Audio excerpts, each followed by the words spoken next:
things relating to a new farm bill and the Sportsman's Act and so many other things that are so important. And so all I got to say is that your work has just begun.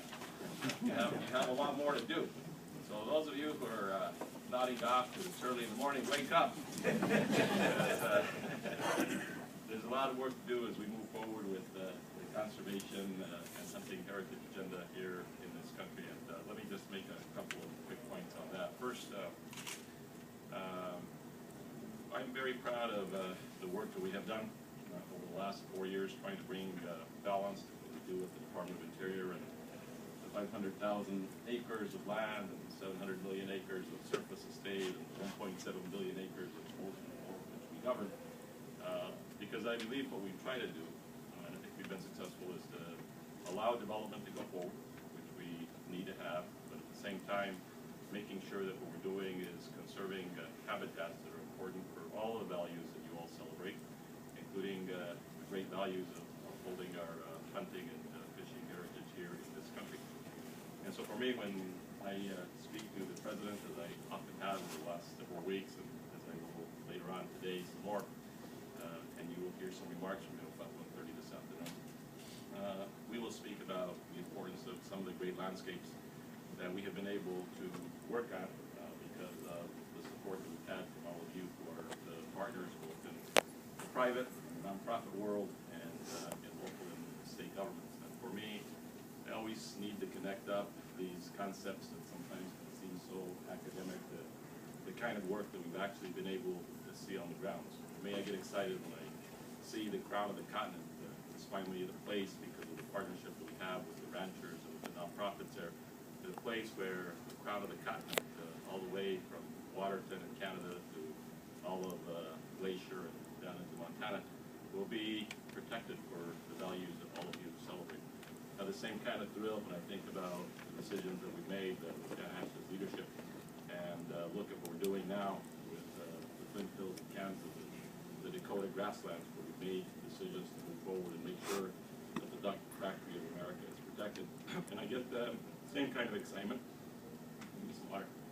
It's early in the morning. I get the same kind of excitement when I think about the Everglades and the fact that this ecosystem restoration project, which is really the largest in the United States of America, really in the world, $1.5 billion invested in there, nearing completion of the Tamiami Trail, where we'll actually cut the ribbon on that first mile of bridge. We'll restore the flow of water back into the Everglades for all of its values, including its wildlife values. And we also will address and have addressed the water quality issues within the Everglades. There's thousands of those kinds of projects where we try to bring balance to the conservation agenda. As the President and I, Dan Ash, and the rest of my team have worked with all of you to stand up a 21st century conservation agenda. And we, yesterday I had some meetings with the Alaska delegation actually talking about the National Petroleum Reserve in Alaska. Where yes, some in the oil and gas industry are mad at us because they don't believe that we did enough to protect the area for oil and gas development.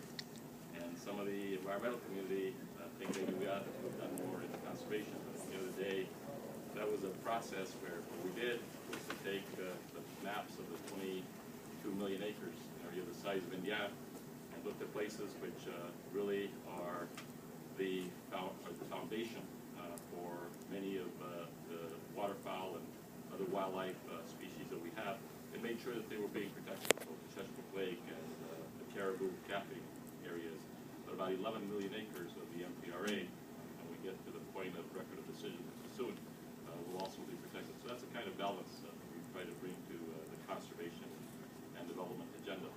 Now, I also wanted to say to all of you that as proud as I am on our work on the major landscapes of America and working on making sure that we're into the river restoration business in places like the Penobscot and the Elba River and the San Joaquin River and so many other places around the country, I'm also equally proud of the work that we've been able to do together in trying to connect up our urban youth to the outdoors, because there's been that deficiency there for so long. So when I think about Jamaica Bay in New York, or the Rocky Mountain Greenway project that we have underway in Colorado, or the the Middle Rio Grande in Albuquerque, New Mexico, or the Los Angeles River.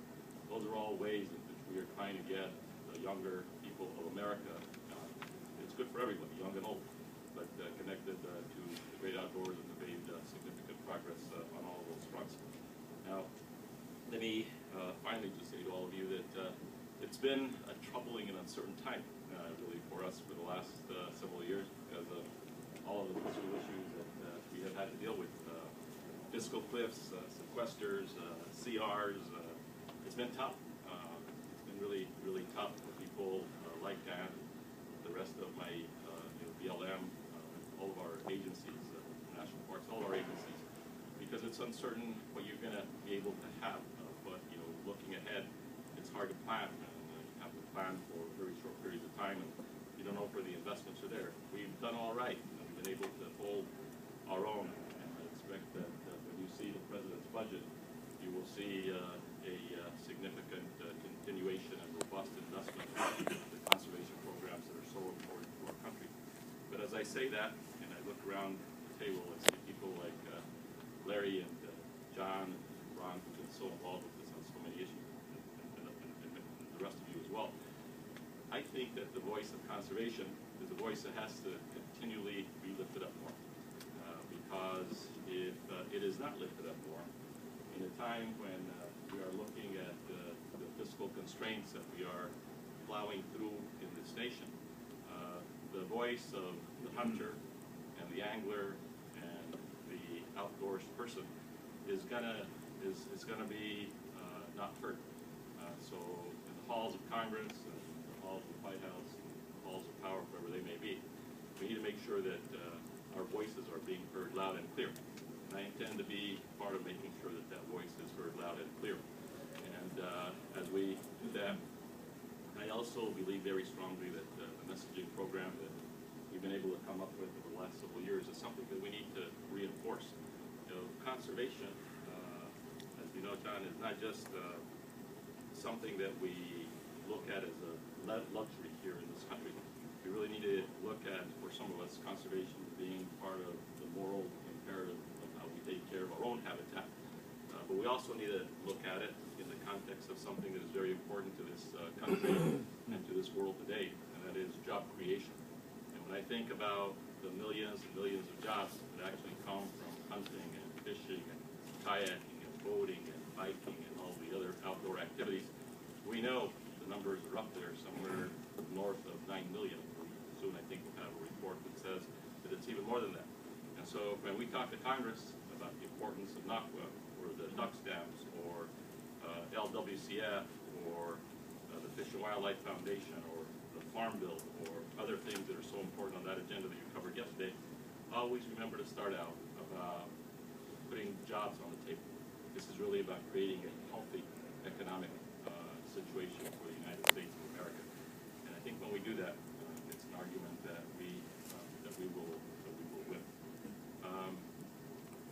Let me finally say at 2:30 today, the President will be making an announcement on my successor to be the nominee for Secretary of Interior. You will be happy with the announcement, because it is somebody who will basically take the baton that I've held in my hands for 4 years and will continue to hold on for another couple of years and continue with the work that we have done.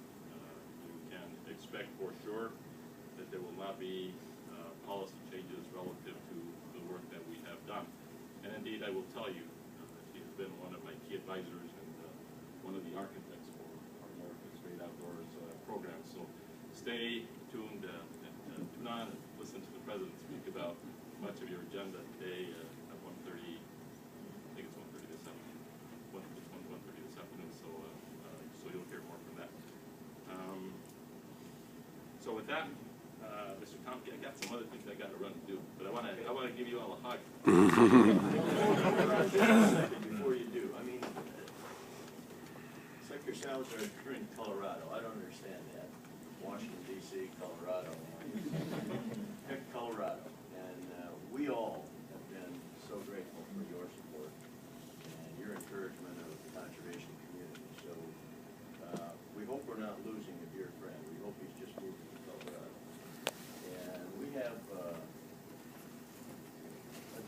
case you decide, don't hunt with this one though, because all members of the council have signed this decoy for you, and we love you to have this. And remember our group, and remember the battles that